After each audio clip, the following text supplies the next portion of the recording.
Hi and welcome back to freesciencelessons.co.uk.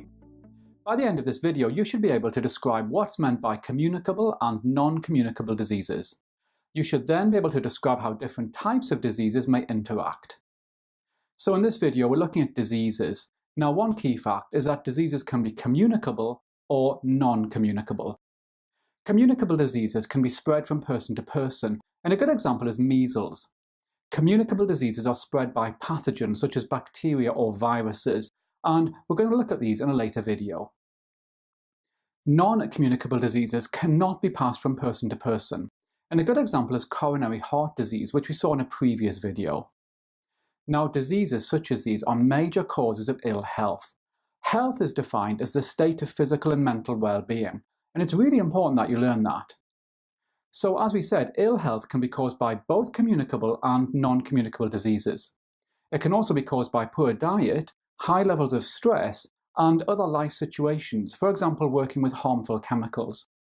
All of these can have a negative effect on both physical and mental health. Now, one important idea that you need to understand is that different types of diseases can interact, and we're going to look at some examples now.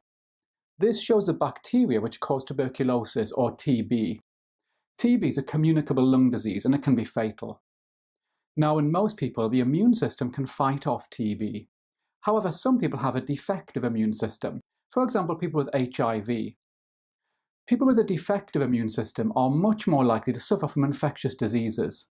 So you can see that one disease, in this case HIV, increases the risk of contracting a different disease, in this case TB.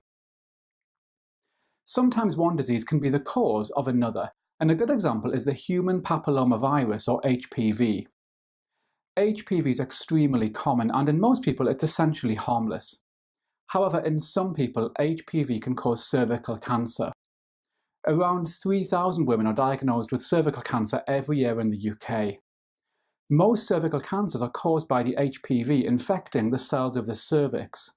So infection with one disease, in this case HPV, causes another disease, in this case cervical cancer.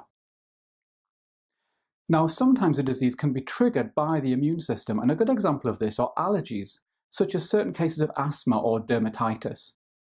In these cases, the body is infected with a pathogen which the immune system fights off, but then the person's left with an allergy.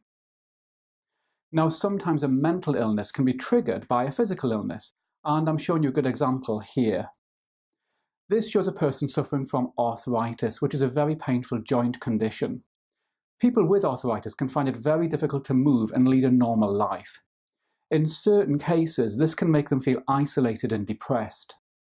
So as you can see, the physical illness arthritis has led to a mental illness, in this case depression.